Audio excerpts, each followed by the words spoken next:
until my well runs dry. Send all your sins all over me, baby, baby, baby.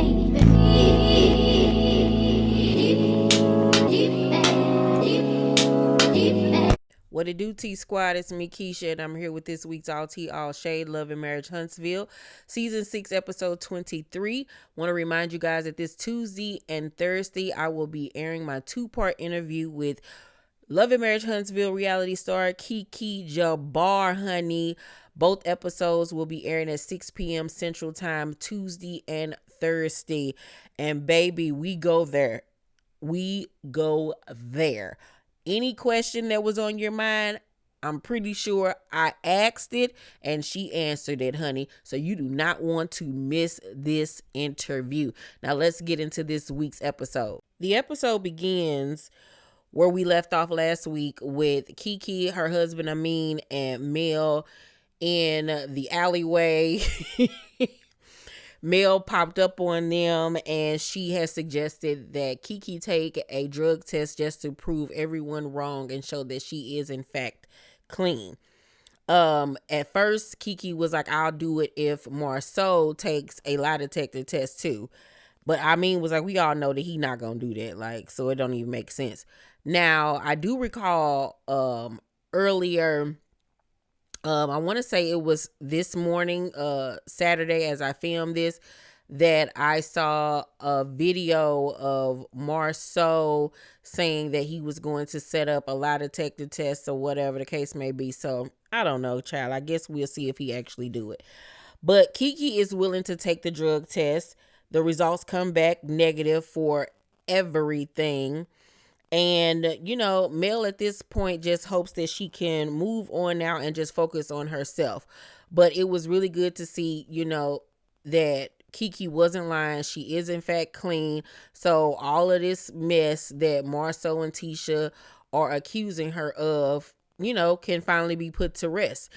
So after that, Mel brings up Tiffany saying that they doing some shady stuff to get their son in a new school district. And they like, girl, why would we do something like that when he's a high profile athlete and all this type of stuff? And so Kiki was like, I just want to know why she keep my name in her mouth. Like, why does she keep talking about me?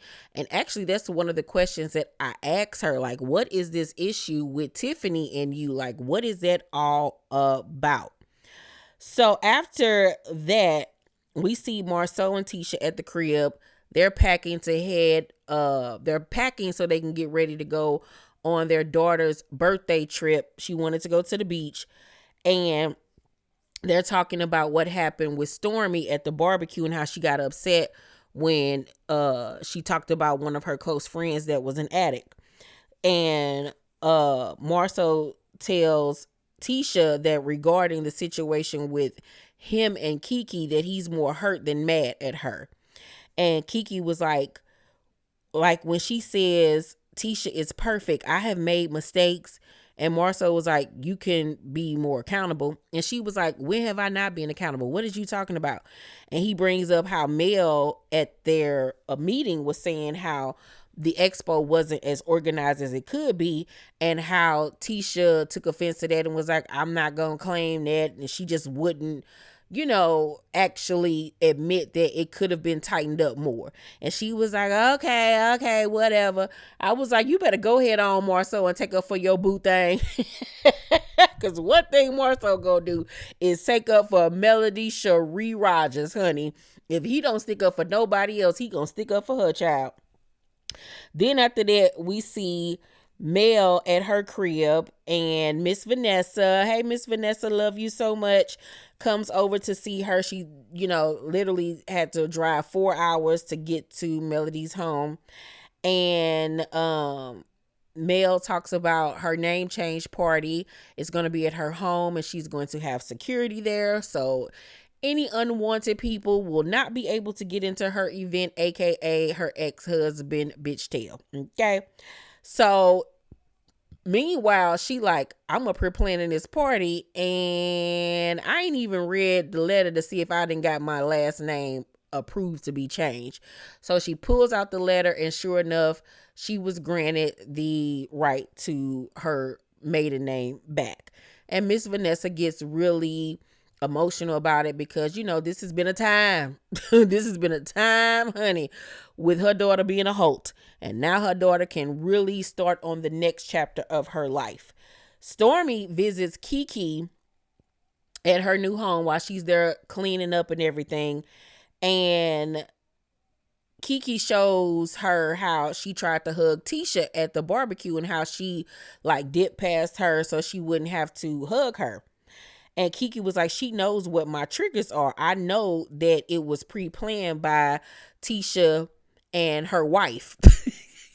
Talking about Marcel. And she was like, I could see Marcel and her animated self. This what we gonna do. We are going to ignore her and act like she not there. She's a madam, so Tisha and her wife can kick rocks. I wish I didn't love her. Then this wouldn't be so hard. Baby, it's the Tisha and her wife for me, child. That is hilarious. And what makes it so funny is because we all know that Marcel was a little woman. He is a little woman. He should have been on Designing Women, child, as one of the girls, honey. But anywho, so after that, Stormy tells her that Marcel kept strongly implying after she left the barbecue that she's back on drugs and that's why she was behaving the way that she was. And Kiki just laughed and giggled like she didn't even bring up the fact that she'd taken a drug test and proven the fact that she was and is, in fact, sober. So Kiki was like, I wasn't prepared for that, but I was prepared to go at Tiffany A. And Stormy was like, that Carlos interview, I would have never expected for her to openly say that she's better than you. And Kiki was like, I can guarantee you she's not more educated or smarter than me. Did you send her some products? And Stormy was like, yeah, I sent her some. And Kiki was like, well, she's been talking crap about your products, saying that the ingredients aren't safe. Now she going around saying how are they going to switch schools? They don't stay in the district. And Stormy is shocked, like, why do she keep on coming after you? Like, what's the tea? Now, Stormy in her confession was like, she could really care less if Tiffany did have something to say about her products. At the end of the day, she's still sitting on millions. But she did say that she is going to ask her about it to see if she's going to say that to her face. But at the end of the day, she really don't care. And I forgot in that interview that Tiffany said that she felt like she was better than Kiki. I didn't even remember that. I guess because it's been so long ago now. But if she said that, that was really trifling. Because girl, you ain't better than nobody. And once again, have you found your daddy? What happened with that? Where is your daddy? Mel, Tisha, and Kimmy meet up to do this workout class. And Mel and Tisha arrive first. And Tisha get out the car and she speak, but you could tell something is wrong with her. She not talking, she being standoffish. And Mel just went along with the flow. And then Kimmy arrived and Kimmy was like, what's wrong? And she was like, nothing. So even Kimmy peeped that she was being, kind of standoffish and weird. So they get into the class, they do the class and everything, and then afterwards they sit down and have a talk.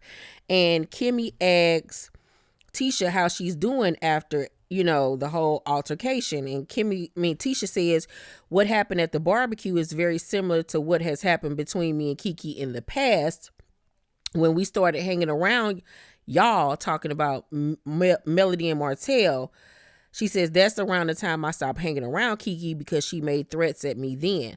A person that has nothing to lose and you have drugs involved is a dangerous person. So Melody was like, so you really feel like she's doing drugs? And Tisha was like, oh, I know she's still doing drugs.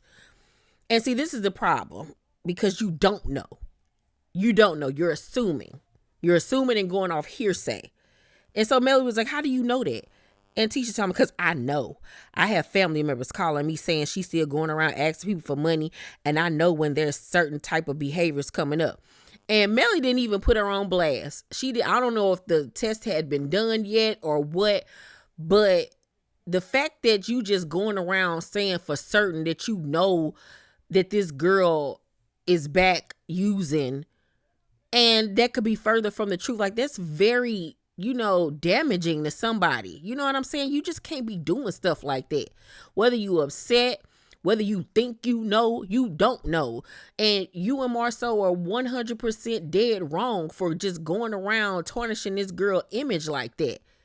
This is how this whole thing started in the first place, by you running over there and telling Mel and Martel this girl business, which is so unfair and it's not right. You know what I'm saying? You supposed to be there to show moral support or whatever. You ain't supposed to be condemning her every time she get an attitude, or every time she do something you don't like, or when she in the wrong. It don't mean that this person is back on drugs. Like, that's not all right. It really isn't. And her and Marceau owe her a huge apology, hopefully at the reunion. Like, cause that was just trifling and wrong. Cause like, I know for a fact, and don't know nothing. You don't even know how to tie your shoes probably. Be quiet, Tisha, please. So after that, Melody was like, are you sure before the barbecue that nothing happened between y'all? And Tisha gets frustrated and upset since I'm about to go. What you about to go for? It's like whenever she's in a hot seat, she cannot handle it. She cannot take it. But let it be somebody else. She got something to say. She is motor mouth Mabel, child. And me and Kiki in my interview, we talk about this whole situation that led up to this recent rift between her and Tisha, with this whole thing with their makeup artist and all of this stuff. Like, she breaks the whole thing down so we will get the full scope of what exactly is going on. So obviously Tisha doesn't want to talk about what led up to this, because then it will show that, yeah, it is trouble in paradise. She was feeling some type of way about these so-called rumors about Marceau cheating. And based off what was said to me in my interview with Kiki, yeah. That's all I got to say. Okay. But so Melody in her confession was like, I think she's trying to avoid the conversation because it involves Marceau probably cheating. And that's exactly why. And she doesn't want to admit that, especially in front of Melody. So Melody was like, I'm just letting you know I did speak with Kiki. She feels really bad for what she did. She felt like when she walked in and spoke, you didn't speak. She said you just got up and walked away and she felt disrespected. Tisha tells, okay, ladies, I'm about to go. Like, this is a reality show. You're on here to talk about your life. Like, I understand you still feel some type of way or whatever. You mad, you in your feelings or whatever, but people are just asking a genuine question to figure out what exactly is going on. But you don't want to tell what's going on, because then you don't want to show any type of insight that there might be trouble in your marriage, that you might be insecure about certain things. Like, girl, just get over it and grow up. Then at the end of the episode, Martel runs by Nell and Chris's house to drop off some of that incest wine, child, because they having some type of shindig or something going on. So they sit down on the porch and Nell brings up how at the barbecue he kept on speaking to Melody and how Melody didn't speak back, and that she told Melody she was wrong, she should have spoke back. Miss Nell, I know you sitting down already in this scene, but please have several seats, young lady, because she don't have to speak to that man if she don't want to. After everything this man had put her through, trying to take her kids, trying to get child support and everything else, lying on her every chance he get, hell no, I ain't got to speak to you if I don't want to. And why would I want to? So no, I don't care about being disrespectful or not being polite. Girl, get out of here. So then she brings up Melody's name change event and says that she's going to ask how he feels. And he get the rambling on, talking about a bunch of nothing. And so she says that she, once again, will be attending the name change. And Martel was like, I want to know everybody who goes to it that says they're my friend, because I won't be there. Of course you won't be there, because you weren't invited, dodo head. Like, what you talking about? And grow up. So people ain't supposed to attend her name change party for what? Y'all not together no more. Y'all not married. She wants to drop your lousy last name that she actually made worth something when y'all was together. Now it's worth nothing now that y'all are not. So yeah, I wouldn't want to be attached to you either. So Nell was like, so you're saying I shouldn't attend? And Martel was like, no, you shouldn't. A name change party is like a slap in my face. And Nell says, whether you seen this coming or not, I told you this years ago. This is part of it. And Martel was like, not Melody, not like, I think he said like not Melody playing in my face or not her nailing in my face. It was something, they twang was all over the place. So Nell was like, how is Melody in your face when you're not even gonna be there? And Martel chuckled and was like, it's cool. You know, you do what you want to do. It's all good. It's all good. He feeling some type of way. And Nell was like, I can say it's nailing it in your face when you had the affair. Martel hits her back with, then say it when she had the affair too. Then say it then. And Nell was like, I don't know nothing about this affair. And Martel was like, have you ever asked her? And Nell was like, no, I haven't. And he was like, I'm gone. She had an affair on me with multiple guys. Now it's multiple men. Like, he changed the story every time he tell it. And so Nell was like, I can't say I believe that, Martel. And Martel was like, ask her. And if she says it's not true, I can bring my proof. She cheated on me and I cheated on her. Child, if you had proof, you would have been showed it. Y'all 6 seasons in. If you had any type of proof, child, we would have been seeing it. Get over it. And even if she did cheat on you, we don't care. We actually would applaud it because you needed to be cheated on. And even if she did cheat on you once again, you cheated on her first. And you didn't stop. So whatever. Nobody cares, sir. You're lying. You're full of crap. So Martel in his confession gonna tell me them going to the name change shows they picked the side and they picked melodies. And when he get in his car to leave, he tells Nell, you don't want to hold her accountable. Talk about it all. And she was like, I'm gonna ask her. And I'm like, why? They're not together no more. It don't even freaking matter at the end of the day. And Martel needs to get somewhere and sit down. Please sit down. Get over it. She left you. She don't want to have no parts of you. She already got kids with you. That is enough. She already got to work with you. That is enough. Get over it. Cry me a river. Okay? Build a bridge and get over it. Ugh, he's so annoying. He always want to throw a little temper tantrum every time something don't go his way or when his little feelings get hurt. And instead of saying, yeah, that really hurt my feelings, you know, it's a soft spot for me. It's really the, you know, finality that we are 100% done and over with. Instead of just being an adult about the situation, he always got to revert to being childish and throwing out digs and accusations and lies and all of this stuff. And then you wonder why she left you. Big bobblehead ass nigga. Anywho, overall, I'm going to give this week's episode of Love and Marriage Huntsville a B+. It was good. Y'all let me know what y'all thought about the episode down below in the comment section. Make sure to thumbs up this video and like and subscribe. And do not forget to tune in Tuesday at 6 p.m. Central Time for part 1 of my interview with Kiki Jabbar. I'm telling y'all, it is good. Please show up and show out for us, T Squad.